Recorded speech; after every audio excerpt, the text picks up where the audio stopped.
Hello lovely people, welcome once again to Abenasia's recipes. Thank you so much for tuning in. In today's video, I'm sharing with you Ghana's tea bread recipe. No milk, no egg.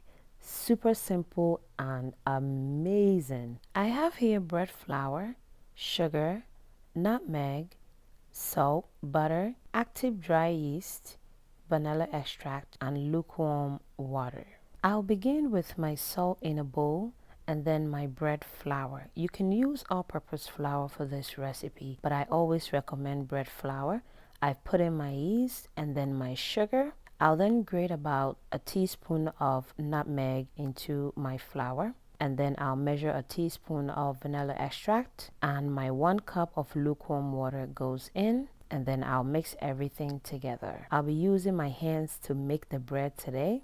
If you have a stand mixer, please go ahead and use it because this is a muscle workout. I'll keep mixing until everything is well combined. I'll then add a 1/4 cup of butter or half a stick of butter, and then I'll mix it in my dough. I'll then flour my working surface. My surface is clean, and then I'll transfer my dough onto my floured surface and I'll begin to knead my dough. I'll be kneading the dough for about 10 minutes. If you have a stand mixer, you can knead it for about 5 to 7 minutes. That should be okay. I'll be kneading the dough until we have a soft and firm dough. I'm all done kneading my dough. I'll then use my fingertip to press on the dough, and once it bounces back to me, that means it is well kneaded. I'll then use my pastry cutter to cut it in half. I'll cover and allow it to rest for 10 minutes. Whilst my dough is resting, I'll then flour my baking pan. I recommend you flour it very well, or else your bread will stick on the baking pan when done baking. We won't be needing any rolling pin for this step. I'll use the heel of my palm to spread out my dough, and then I will begin to roll it into a log.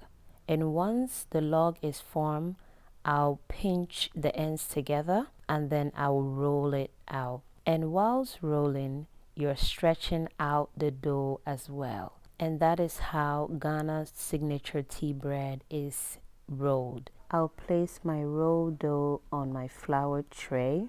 I'll repeat the same step for this dough as well. I'm using the heel of my palm to spread out the dough, and then I'll begin to roll it into a log. And once that is rolled, I'm pinching the ends together just like so, and then we'll roll out the dough into a longer log.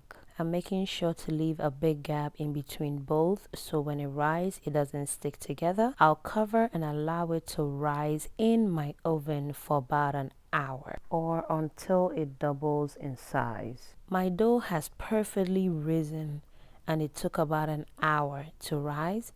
I'll then sprinkle some of my bread flour on my dough, and I'm ready to bake it at 350 degrees for 20 minutes. Oven it goes. It's been 20 minutes and I'm super excited. My tea bread came out delicious. It came out perfect and just the way it should. I'm gonna dust off some of the flour onto a cooling rag to cool down. We have our Ghana tea bread right here. You don't need to buy it anymore. You can make your own at home. And look at how soft the bread came out. Perfectly made. Look at the beauty of this bread. It is still super hot, and look at how I'm smashing the bread. This is how I like my tea bread, guys. I'll spread some of my butter in and I am ready to enjoy this. It is delicious. This is a straightforward recipe. Very easy to make and very fast and delicious. Super simple.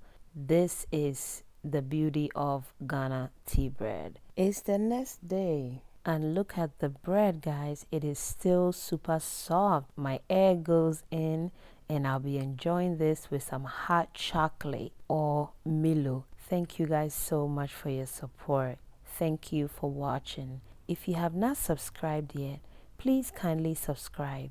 hit that notification bell so anytime I upload a video, you'll be notified. Thank you, God bless you, and please stay safe. Bye guys.